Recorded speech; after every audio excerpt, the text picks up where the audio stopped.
हम लोग जीत जाएंगे। चीफ सेक्रेटरी का जैसा रिस्पांस आया तो उससे लगा कि हम लोग जीत जाएंगे। कहीं ना कहीं बीपीएससी के एग्ज़ाम में बहुत बड़े घोटाले हुए, अनियमितता हुई है और राज्यपाल महोदय ने हम बच्चों के दर्द को समझा है, इसलिए उन्होंने चेयरमैन साहब को तलब किया है। अद्भुत परीक्षा हो गई है यहाँ पर बिहार में, बीपीएससी का परीक्षा हो रही है और वो पूरा भारत उसी एग्जाम को दे रहा है, क्योंकि ट्विटर पे वो पेपर आधे घंटे के बाद अवेलेबल हो चुका है। तो सर को ये चीज़ बताई गई, सर को बड़ा अजीब आश्चर्य लगा कि ऐसा भी होता है क्या। हमें तो ये लगता है कि ऐसी हिदायत दी गई होगी कि बच्चों के हक की बात की जाए, तो उम्मीद है कि कुछ अच्छा रिस्पॉन्स आएगा। तो आप केवल ट्वीट रिट्वीट ही ना करें, हालांकि आप बच्चों के बीच में आते जाते रहते हैं, लेकिन यहाँ पे भी आप आएँ, सत्ता में भी हैं तो आप जाएंगे, बहुत जल्दी न्याय मिल जाएगा। उनसे भी प्रार्थना है कि आदरणीय श्री चिराग पासवान जी, आप बच्चों के पक्ष में आकर सरकार से वार्ता कीजिए। नमस्कार, स्वागत आपका लाइव बिहार में। मैं हूँ आपके साथ है संदीप सिंह। कि 17वीं बीपीएससी की प्रारंभिक परीक्षा पूरे बिहार में रद्द करने की मांग को लेकर के पटना के गर्दनीबाग धरना स्थल पर बीते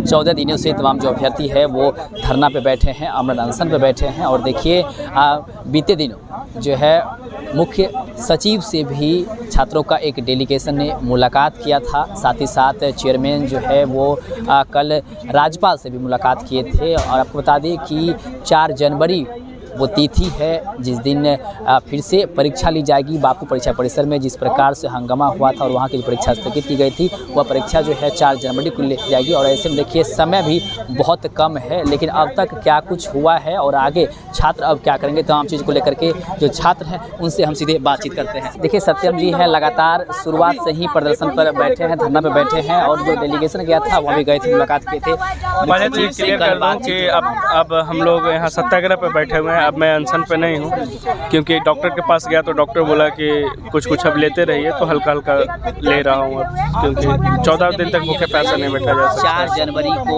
एग्जाम की तिथि दी गई है, वो कोई दिक्कत नहीं। समय बहुत कम है, क्या लग रहा है? आप लोग कल मुलाकात भी किए थे, क्या लग रहा है कुछ अपडेट? हम लोग जीत जाएंगे। चीफ सेक्रेटरी का जैसा रिस्पांस आया तो उससे लगा कि हम लोग जीत जाएंगे। वो सुलझे हुए इंसान है ना, तो बहुत हो सकता है शाम तक हम लोग के पक्ष में फैसला आ जाए। जो आप लोग बात से आपको क्या लग रहा है? वही तो बता रहा हूँ कि पूरे लग रहा है कि पक्ष में है चीज़ें, और आज वो लगातार लगे हुए हैं हमारे चीज़ों को लेकर, और आज शाम तक हम लोग के पक्ष में फैसला आ जाए। बताइए क्या बातचीत हुई थी, क्या हुआ?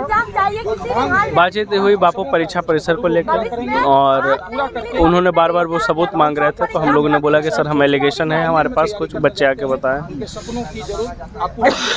सॉरी है ना, तो हम लोग बता रहे हैं, तो वो जांच आप करवा लीजिए। लेकिन एग्ज़ाम कैंसिल होने का जो मुद्दा है वो बापू परीक्षा परिसर का ही होना चाहिए।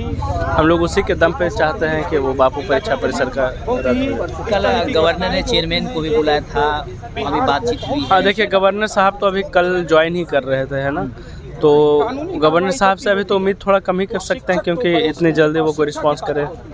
देखिए और भी कुछ लोग हैं, उनसे भी बातचीत करेंगे। आप लोग लगातार यहाँ बैठे हैं और एग्जाम काफ़ी नज़दीक है, ऐसे में क्या लग रहा है? नहीं, चूँकि जैसा कि आपको पता है कि हमारे 2 डेलीगेट्स चीफ सेक्रेटरी साहब से मिले और उनका बहुत पॉजिटिव रिस्पांस आया। वो बहुत ही सज्जन व्यक्ति हैं और जो पॉजिटिव रिस्पांस आया तो लगता है कि आज हमारे हक के फैसले की बात की जाएगी और हमारे हक में फैसला आएगा। क्या लग रहा है कल गवर्नर साहब ने चेयरमैन से कोई बुलाया था जी, बातचीत हुई है, क्या लग रहा है चेयरमैन फैसला देंगे? क्योंकि बीपीएससी तरफ से लगातार कहा जा रहा है कि रद्द नहीं होगा परीक्षा। कहीं ना कहीं बीपीएससी के एग्ज़ाम में बहुत बड़े घोटाले हुए, अनियमितता हुई है और राज्यपाल महोदय ने हम बच्चों के दर्द को समझा है, इसलिए उन्होंने चेयरमैन साहब को तलब किया है।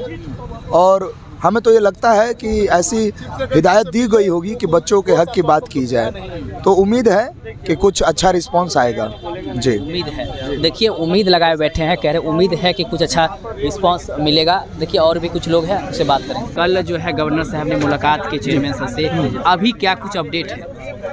कल गवर्नर साहब से भी भेंट हुई थी, उन्होंने इन चीज़ों को समझा था सब कुछ, और बीपीएससी के जो आदरणीय चेयरमैन सर हैं उनको बुलाया गया था, सब सारी चीज़ें डिस्कशन हुई होगी और उसके बाद जो है इस चीज़ पर विचार किया जा रहा है। चीफ सेक्रेटरी सर के साथ मीटिंग हुई, करीब 1.5 घंटे के आसपास उनके साथ मीटिंग हुई, सारी चीज़ों को उनके साथ डिस्कस किया गया, एक एक पॉइंट उनको बताया गया है, तथ्य के साथ बताया गया। कुछ पॉइंट्स अगर आप बताना चाहें? कई पॉइंट्स हैं, जैसे पेपर लीक का जो मुद्दा है, पेपर लीक एक बहुत बड़ा टर्म है, अम्ब्रेला टर्म है, छोटे 2 शब्दों से मिला हुआ है कि अम्ब्रेला टर्म है। इसमें कई तरह की चीज़ें होती हैं। यदि सेंटर मिसमैनेजमेंट है, that is also a point of the paper leak. यदि आप 12 से 2 तक का एग्ज़ाम दे रहे हैं, 1 बजे आपका पेपर ट्विटर पे ट्रेंड कर रहा है और यहाँ बच्चे बिहार में सेंटर पे एग्ज़ाम दे रहे हैं, पूरे सिक्योरिटी के बीच में आप कह रहे हैं, और पूरा भारत बीपीएससी के पेपर को देख करके गूगल पे आंसर ढूंढ रहा है या टेस्ट इसका सॉल्व कर रहा है, तो इसको आप क्या मानेंगे? ये तो अद्भुत परीक्षा हो गई एक। यहाँ पर बिहार में बीपीएससी का परीक्षा हो रही है और वो पूरा भारत उसी एग्ज़ाम को दे रहा है, क्योंकि ट्विटर पे वो पेपर आधे घंटे के बाद अवेलेबल हो चुका है। तो सर को ये चीज़ बताई गई, सर को बड़ा अजीब आश्चर्य लगा कि ऐसा भी होता है क्या। फिर क्वेश्चन पेपर का स्तर पे बात की गई। जितने भी सेंटर से बच्चों का फीडबैक हमें मिला था कि यहाँ पर जैमर नहीं काम कर रहा था, यहाँ पर 12:30 बजे तक एंट्री दी गई थी, यहाँ पर जो है 2:30-3 बजे तक पेपर लिखवाया गया था, यहाँ पर कैमरा नहीं काम कर रहा था, हम लोगों को 12:30 बजे OMR से दिया गया था। जितने भी बच्चों की तरफ से फीडबैक थे, क्योंकि हम पर्सनल लेवल पे इंक्वायरी नहीं कर सकते, क्योंकि हमारे पास वो एजेंसी नहीं है, हम पावरफुल, वो कॉन्स्टिट्यूशन में वो पावर नहीं देती, हम छात्र हैं, हम फीडबैक ले सकते हैं। तो ये चीज़ें दी गई है उनको, सर ने उन चीज़ों को ले लिया है, अपने डायरी में नोट डाउन कर लिया है, अब वो पर्सनल लेवल पे इन चीज़ को समझेंगे।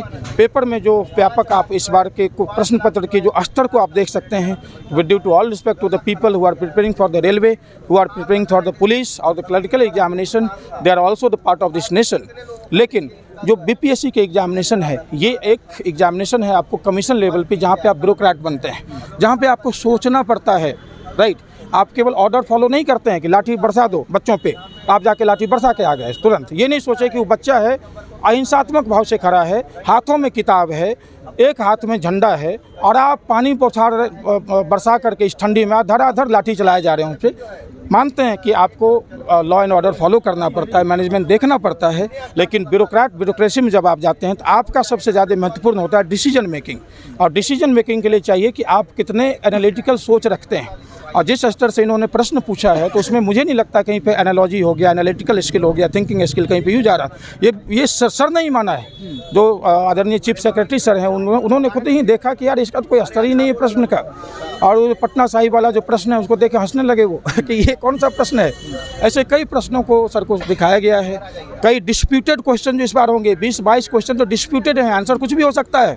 इनकी डिस्कशन सर के साथ की गई है। सर ने बोला उसका डॉक्यूमेंट बनाकर मुझे जल्दी से दीजिए, क्योंकि 22 क्वेश्चन डिस्प्यूटेड हो जाएगा तो आप मार्किंग कितने पे करेंगे? फिर ये भी एक बात है। 138 क्वेश्चन पर करेंगे, 138 फिर क्या होगा, 2, 4, 5, 10 क्वेश्चन इधर उधर कर देंगे, वहीं से करप्शन शुरू हो जाता है। पॉलिटिकल पार्टी के जो नेता वो भी आप लोग के समर्थन में है, समर्थन की बात कर रहे हैं। पप्पू यादव भी गए थे, मुलाकात करने, राज्यपाल से मुलाकात हुई है। क्या कितना भरोसा है पॉलिटिकल? जी, there are the two face of the same coin. एक सिक्के का 2 पक्ष होता है। वो पॉलिटिकल पार्टी के नेता हैं, बिल्कुल हैं, लेकिन उसके साथ साथ वो एक बिहार के व्यक्ति भी हैं, सामाजिक व्यक्ति भी हैं, और हमारे सबके अभिभावक भी हैं। तो वो यहाँ पर जब आते हैं तो वो हमारे अभिभावक बन के आते हैं, हमारे गार्जियन बनकर आते हैं। पॉलिटिकल व्यक्ति में पॉलिटिकल एजेंडा होता है, लेकिन बिना पॉलिटिसाइजेशन के किसी चीज़ का सॉल्यूशन भी नहीं होता है। बट पॉलिटिकल एजेंडा से सॉल्यूशन नहीं होना चाहिए, पॉलिटिकल माइंडसेट से उसका सॉल्यूशन नहीं, माइंडफुलनेस होना चाहिए। तो जब आते हैं तो वो पॉलिटिकल माइंडफुलनेस से आते हैं, इसका कैसे रास्ता निकाला जा सकता है, सॉल्यूशन तक कैसे पहुंचाया जा सकता है। तो उन सबों का स्वागत है। सब हमारे अभिभावक हैं, चाहे आप पक्ष में हो, चाहे आप विपक्ष में हो, आप छात्र नेता हो, आप किसी NGO के व्यक्ति हो, आप सामाजिक कार्यकर्ता हो, आप सबों का स्वागत है। आप सभी एज ए गार्जियन की तरह, अभिभावक की तरह, हमारे बड़े भाई की तरह, हमारी बहन की तरह आप हम सबों का सहयोग कीजिए। और बिहार के इस बच्चों की जो मांग है, जो न्याय की मांग है, इनको न्याय दिला करके फिर से बिहार में कायम कर दीजिए कि बिहारी जब भी बोलता है तो पूरे चीज़ों पर भारी पड़ता है, क्योंकि बिहारी हमेशा न्याय के लिए बोलता है। बिहार के बच्चे न्याय के लिए लड़ते हैं और हमेशा न्याय को स्थापित करते हैं। ये बिहार की अस्मिता की बात है। आप सब मिलकर बिहार की अस्मिता की रक्षा करें। आपने पक्ष विपक्ष की बात की, एक सवाल उससे भी रहेगा। चिराग पासवान जो सत्ता पक्ष में है, एनडीए घटक दल है, उन्होंने कल एक पोस्ट किया, उसमें उन्होंने लिखा कि हमने मुख्यमंत्री नीतीश कुमार से इसमें हस्तक्षेप करने की बात कही थी। इसके बाद जो है मुख्य सचिव ने सब उससे मुलाकात की है। बिल्कुल। क्या चिराग पासवान को, आदरणीय चिराग पासवान जी से मेरा सविनय अनुरोध है कि सर आप आएँ और माननीय मुख्यमंत्री जी से पर्सनली मिल करके बच्चों की मांग को रखें, क्योंकि जब आप आएंगे तो आपका प्रभाव और अधिक पड़ेगा। क्योंकि जो हमारे स्वर्गीय परम सम्माननीय जो रामविलास पासवान जी हैं, उनका बहुत वो सहयोग रहा है। विद्यार्थी आंदोलन से वो भी जुड़े रहे हैं। आप उनके पुत्र हैं, तो विद्यार्थियों की मांग है तो आप केवल ट्वीट रिट्वीट ही ना करें। हालांकि आप बच्चों के बीच में आते जाते रहते हैं, लेकिन यहाँ पे भी आप आएँ, आप राजनीति हटाकर अभिभावक की तरह आएँ और आप सत्ता में भी हैं तो आप जाएंगे, बहुत जल्दी न्याय मिल जाएगा। उनसे भी प्रार्थना है कि आदरणीय श्री चिराग पासवान जी, आप बच्चों के पक्ष में आकर सरकार से वार्ता कीजिए और इनको न्याय दिलाइए। एक आखिरी सवाल है, 4 जनवरी को एग्जाम फिर से एग्जाम लेने की बात की जा रही है, ऐसे में क्या लगना, किसी का कॉल आया, कोई आश्वासन आया अभी तक, कोई अपडेट कॉल को लेकर के? आज सर से बात किया जाएगा, चीफ सेक्रेटरी साहब इस पर कुछ डिसीजन लेंगे आज। तो देखिए चीफ सेक्रेटरी साहब जो है वो डिसीजन लेंगे। तमाम जो छात्र हैं वो गदनीबाग धरना स्थल में बैठे हुए हैं। आपको बता दें कि परीक्षा में बहुत कम समय बचा है, 4 तारीख को परीक्षा लेने की बात की जा रही है, जो परीक्षा को रद्द किया गया। लेकिन तमाम जो छात्र हैं पूर्व बिहार की परीक्षा रद्द करने की बात कर रहे हैं। ऐसे में तमाम जो पॉलिटिकल पार्टियां हैं वो भी छात्रों के समर्थन में है और सभी श्रेय लेने की सभी में होड़ मची हुई है। सिर्फ चिराग पासवान भी कल ट्वीट किए थे, प्रशांत किशोर भी गए थे और पप्पू यादव गवर्नर से मुलाकात करने भी गए थे। ऐसे में आप देखना होगा कि छात्रों की समस्या का समाधान कब तक होता है। बने रहे हमारे तक और देखते रहे लाइव बिहार। सभी का बहुत बहुत धन्यवाद।